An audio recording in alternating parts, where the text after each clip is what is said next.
अलावा बात बताते हैं निज़ाम की भी, किस तरीके से हमारे निज़ाम को चलाने की कोशिश की जा रही है और क्यों अवाम गोनागू मुश्किलात से दो चार है। अफसरों की कमी हर महकमे के अंदर है। अफसरों की कमी जब महकमे के अंदर है तो एहतिसाबी अमल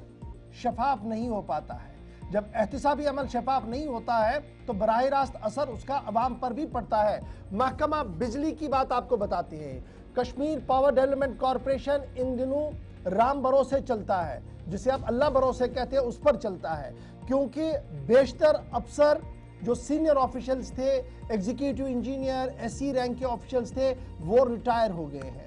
डिपार्टमेंटल प्रमोशन कमेटियों का कहीं दूर दूर तक असर दिख नहीं रहा है, होने का कोई अंदाजा नहीं है। एडिशनली जो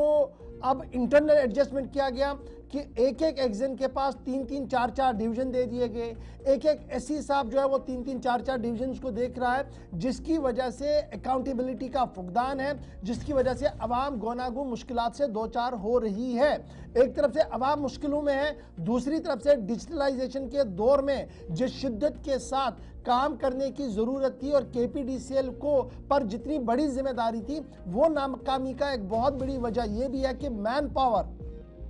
उनके पास उतना नहीं है जितना कैटर एरिया है, मैन पावर उतना नहीं है जितना स्टेशंस उनके पास है, मैन पावर उतना नहीं है जितने उनके एग्जीक्यूटिव डिपार्टमेंट्स के अंदर लोग होने चाहिए। ऊपर चलें तो चीफ इंजीनियर साहब आपको एडिशनली दिखेंगे कहीं ना कहीं, फिर डेप्यूटेशन पर कुछ लोग आपको नजर आएंगे। इंटरनली जो चीज़ें होनी चाहिए थी डिपार्टमेंटल प्रमोशंस के जरिए से,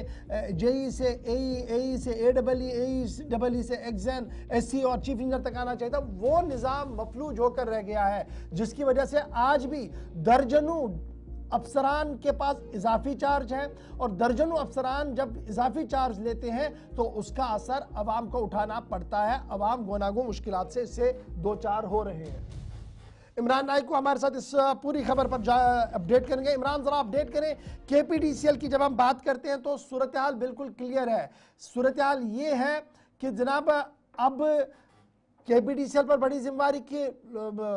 लाइनें लगानी है, डिजिटल मीटरिंग करनी है और इन तमाम चीज़ों को अफसरों को मॉनिटर करना। एग्जीक्यूटिव इंजीनियर से लेकर जेई तक, जेई से लेकर नीचे लाइनमैन तक किल्लत बहुत ज़्यादा है और आर्जी बुनियादों पर चलाने की कोशिश एक तरफ से की जा रही है। दूसरी तरफ से जो at the helm of affairs है, जो पावर मेकिंग डिसीजन मेकिंग लोग होते हैं, एग्जीक्यूटिव इंजीनियर, एससीज और चीफ इंजीनियर, वहाँ पर भी कमी है। क्या यही बुनियादी वजह है कि हम इस शोबे पर जितनी तवज्जो होनी चाहिए थी नहीं सरकार की, और अभी भी ऑन टॉप प्रायोरिटी नहीं, और यही वजह कि एक एक अफसर के पास 3-3, 4-4 डिवीजन है, 3-3, 4-4 जगहों पर एग्जाम इंचार्ज बना दिए गए हैं और काम कहीं पर भी नहीं हो पा रहा है? देखिए, ये जो हमारा केपीडीसीएल है या जो पावर डेवलपमेंट डिपार्टमेंट है, इस डिपार्टमेंट के मुतालिक एक आम तासुर, एक आम नोशन जो है पिछले 3-4 साल से वो क्रिएट हुआ है कि ये लोगों को हिरासत करने में इन्होंने कोई कोताही नहीं रखी, उसमें तो ये मास्टर है, पहले नंबर पे है इनका। लेकिन जब इनका काम देखते हैं तो वहाँ पे खुदा ही हाफिज है। जैसे आपने भी कहा कि ये महकमा जो है अल्लाह के ही भरोसे पे चलता है। कई सारे जो सीनियर इंजीनियर्स हैं, जिनमें एससीज हैं, एग्जीक्यूटिव इंजीनियर्स हैं, जो रिटायर हुए हैं और अब उनकी जगह पे कुछ इंजीनियर्स लाए गए, या तो उनको एडिशनल चार्जेस दिए गए हैं और या तो उन्हें फिलहाल इंटर्म चार्जेस दिए गए हैं, यानी आरजी चार्जेस दिए गए हैं। और इसका डायरेक्टली जो इम्पैक्ट है वो महकमे के इंतजामी उमूर पे पड़ता है। जो डिपार्टमेंट के जो एडमिनिस्ट्रेटिव अफेयर्स है वो मुतासर हो रहे हैं और कुल मिला के सारा जो डिपार्टमेंट है वो मुतासर हो रहा है। और यहाँ मैं ये बात कहना चाहूँगा कि ये जो जम्मू कश्मीर सरकार ने एक ऐसा सिस्टम क्रिएट किया है, न सिर्फ केपीडीसीएल में, पावर डेवलपमेंट डिपार्टमेंट, बल्कि हम देख रहे हैं कि सरकार के हर महकमे के अंदर रिटायर्ड लोगों को एक्सटेंशन दी जाती है। उनको रिटायरमेंट के बाद भी 1 साल 2 साल का एक्सटेंशन दिया जाता है। ये बड़ा इंपॉर्टेंट है। जब हम ईडी बडगाम की बात करें, ईडी पुलवामा की बात करें, ईडी बटमालू की बात करें, पामपोर की बात करें, प्रोजेक्ट डिवीजन बारामूला की बात करें, SC project division left right wing की बात करें, तो हर जगह आपको एडिशनल चार्जेस दिख रहे हैं और एक एक अफसर के पास 3-3 डिपार्टमेंट्स हैं। इसी तरीके जब आप एग्जेंस की बात करें, एग्जीक्यूटिव इंजीनियर्स की बात करें जो हाल ही में रिटायर हुए हैं,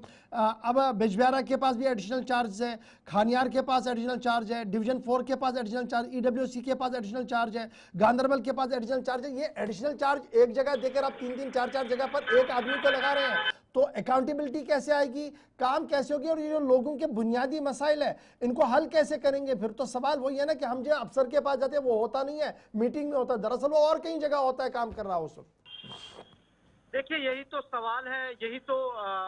मतलब डिपार्टमेंट की खामी को जाहिर करती है, यही तो इनकी इस इनएफिशिएंसी को जाहिर करती है, यही तो डिपार्टमेंट की जो नाअहली और गैर संजीदगी है उसको जाहिर करती है। ये क्लेम्स करना, मीडिया के थ्रू स्टेटमेंट्स जारी करना, लोगों को डराना,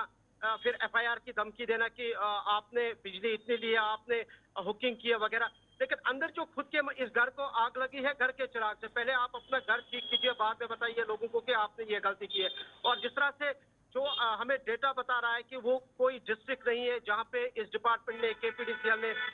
एडिशनल चार्जेस इंजीनियर्स को नहीं दिए हैं, और कहीं इंटरम जो है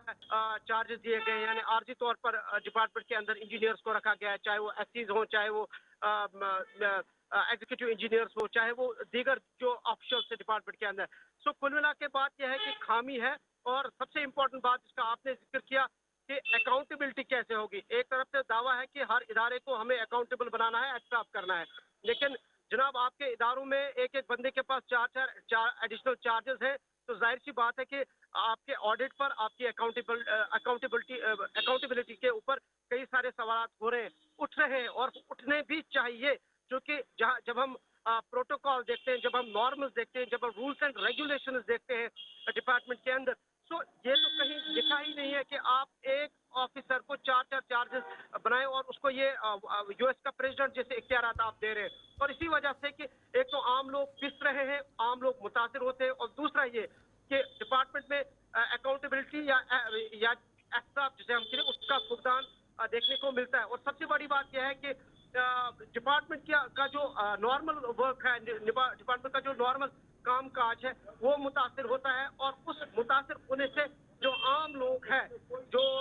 आम लोगों के लिए जो महकमे बने हैं, आम लोगों के लिए जो ये टैक्स पेयर्स के पैसे पर जो सैलरी लेते हैं, वही आम लोग बेचारे सफर करते हैं, उन्हें मुश्किलात का सामना करना पड़ता है। अब उम्मीद यह है कि अब मैं ये कहना चाहूंगा कि ये सिर्फ केपीडीसीएल की बात नहीं, आप देखिए मैकेनिकल एंड जो हमारा इंजीनियरिंग डिपार्टमेंट है, जो जिसका काम है स्नो क्लियरेंस करना, जो हमारे हॉस्पिटल्स के अंदर हीटिंग अरेंजमेंट देता है, हॉस्पिटल प्रोटोकॉल है, मैकेनिकल डिपार्टमेंट जो हमारा है, वहाँ भी यही सूरत हाल है। कल ही 2 रोज कबल उन्होंने एक पोस्ट किया था, वहाँ पे भी हमें पता चला, जब हमने भी वहाँ कुछ अंदर से कुछ मुलाजमिन से बात की, तो वहाँ चीफ इंजीनियर है ही नहीं, एससी तो है ही नहीं, दीगर कई सारे लोग जो है वो रिटायर हुए हैं, एक एक बंदे को एडिशनल 3 2 चार्जेस दिए गए हैं, और यही सूरत हाल बाकी डिपार्टमेंटों की है। और अनफॉर्चुनेट पार्ट हमारे सिस्टम का ये है कि यहाँ हम गवर्नमेंट देख रहे हैं कि जो रिटायर होते हैं उनके जो टेन्योर में एक्सटेंड किया जाता है, उनको एक्सटेंशन दिया जाता है, और जो डिजर्विंग लोग हैं, जो प्रमोशन के लिए डिजर्व करते हैं, वो बेचारे पिसते हैं, वो एक ही, और उनकी चलिए जी, बहुत शुक्रिया हमारे साथ ज्वाइन करने के लिए। एक डिपार्टमेंट की कहानी होती तो शायद फोकस होता, यहाँ तो हर डिपार्टमेंट की कहानी यही है। अफसर भी अगर आप देखें तो एक एक सेक्रेटरी साहब के पास 3 डिपार्टमेंट है, और जब आप एक डिपार्टमेंट के काम के लिए जाते हैं तो पता लगता है वो तो कहीं और मीटिंग में है, और जब उस वाले डिपार्टमेंट के लिए जाते हैं तो मामला कहीं और गोल होता है। तो ये स्ट्रीमलाइन करना बड़ा जरूरी है।